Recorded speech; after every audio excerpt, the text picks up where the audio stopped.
Citava l'alluvione del 2010, l'esperienza vissuta dal Veneto, ci sono molte opere, i bacini di eliminazione che sono state realizzate in Veneto in qualche modo oggi ci mettono al riparo, forse in Emilia Romagna andava fatto qualcosa di più?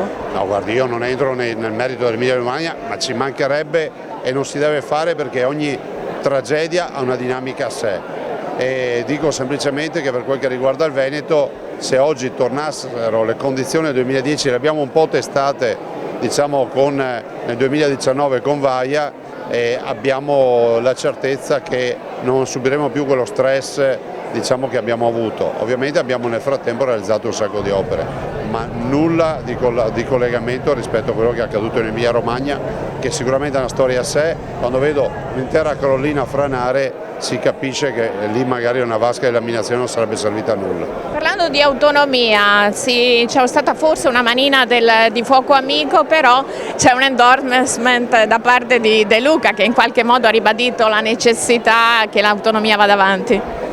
Ma De Luca fa l'amministratore e entra nell'alveo giustamente di chi dice, io l'ho sempre lanciata anche un po' come provocazione, no? Se crediamo di essere dei buoni amministratori, se crediamo nella centralità delle regioni, dobbiamo tifare per l'autonomia.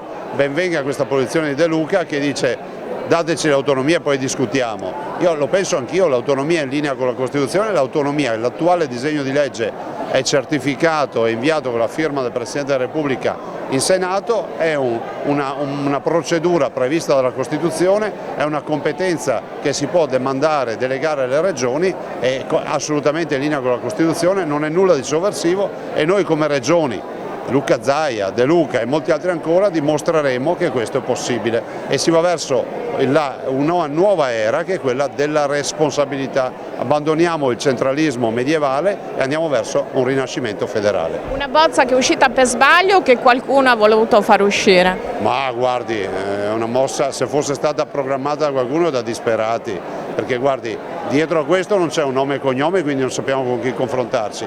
Due, se si fanno quelle dichiarazioni in una paginetta, io mi aspetto che ci abbiano almeno un container di dati, di fascicoli, di materiale da farci vedere per spiegarci che così è.